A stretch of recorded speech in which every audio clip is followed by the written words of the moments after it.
Who are the people who are running her campaign? Apparently, Harris's family members have been her closest advisors.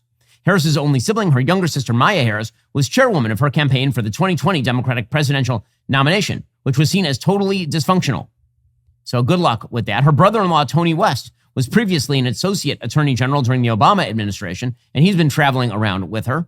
She also has a close relationship with her niece, Mina Harris, a lawyer and author. Since their marriage in 2014, Doug Emhoff has been her biggest public supporter. We won't talk about Doug Emhoff's insane radical Antifa daughter. We won't talk about that. Then there are her current and former aides. There's Rohini Kosuglu, who began working for Harris when she was in the Senate and has remained one of her closest advisors. This is according to the Wall Street Journal. Then there's Josh Su, who has served as Harris's chief legal advisor, worked on the transition team as national policy director for the 2020 campaign, and deputy chief of staff when Harris was in the Senate. So she's putting together her whole band, her whole 2020 band. The problem is that was a wildly unsuccessful band. I mean, that is a bad team. It is a very, very not good team. So we'll have to see how her campaign runs. What we know more than anything else is that if the cameras are on Kamala Harris for more than 37 seconds, and if the media aren't allowed to lie about her, it will come out just how radical she is. Because when she is unleashed, Kamala Harris is one of the most charmless, radical politicians in American history. Certainly running for president. For example, Kamala Harris suggests that she really is just about freedom, about the American dream and freedom. But what she really thinks is more akin to Karl Marx. Here is a mashup of Kamala Harris talking many, many times about her actual goal in politics, which is not opportunity for everyone. It is instead equal outcome for everyone, which is just communism.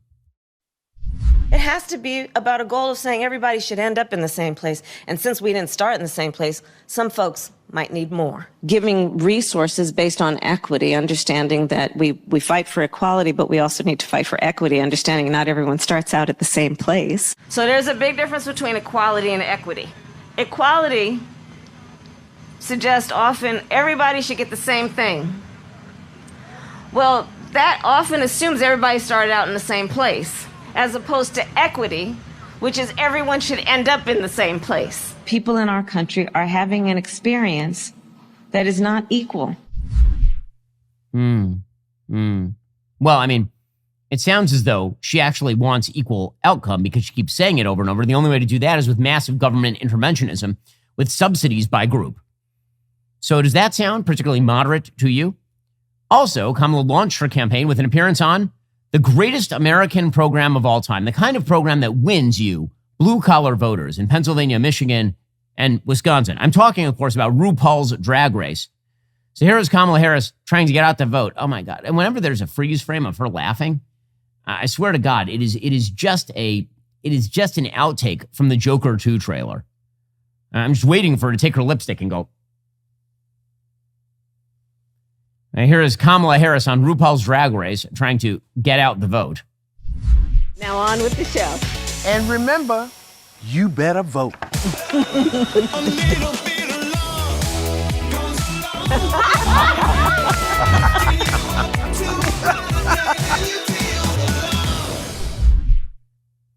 Don't you just want to die? Can you imagine 4 years of that? Can you imagine 8 years of that? Well, prepare yourself, because that's what the Democrats want. This is the America Democrats want, is that.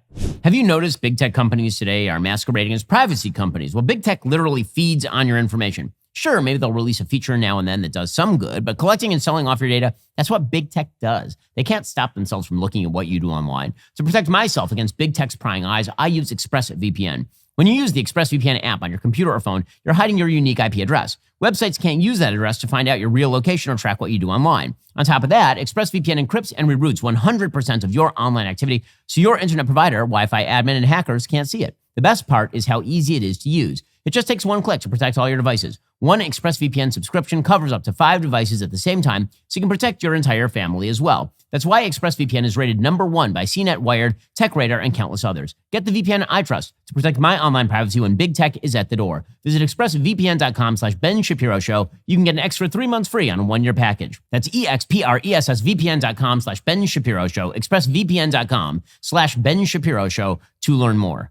Also, Democrats want, of course, an America that is run by Randi Weingarten. So Randi Weingarten is the spectacularly corrupt and awful head of the American Federation of Teachers. The American Federation of Teachers, of course, is the same organization that has essentially said that students don't matter. All that matters is teachers being paid to do nothing. And also that teachers should be able to sexually indoctrinate your kids.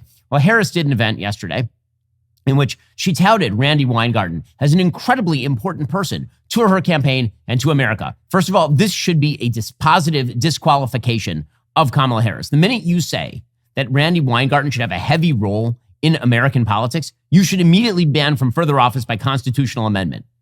Randi Weingarten is one of the worst figures in American politics. She kept kids out of school for 2 full years for no reason other than to get her teachers paid for sitting at home doing nothing.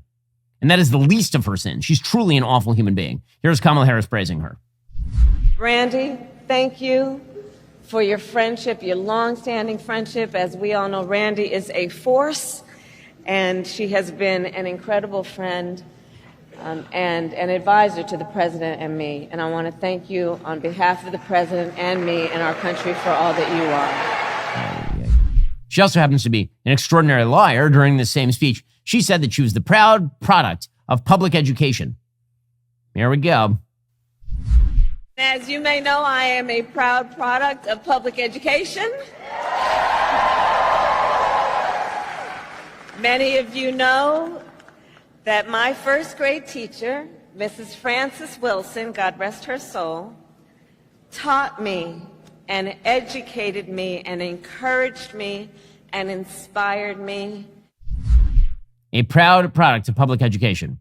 When she was 12, she moved with her mother and her sister to Montreal, Canada, where she went to a private Catholic school called Notre Dame de Neige. Then she went to Westmount High School, which was a public school in Canada. I noticed that's not a public school in, say, Oakland, I noticed.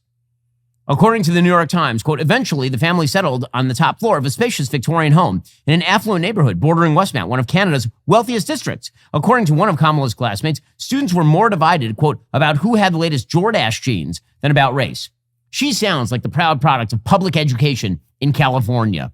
Or maybe not. Are you tired of the lies and the twists of the mainstream media talking points? Yeah, me too. Join me in my newest series, Fact, where I dismantle and bring truth to this tiring mainstream agenda.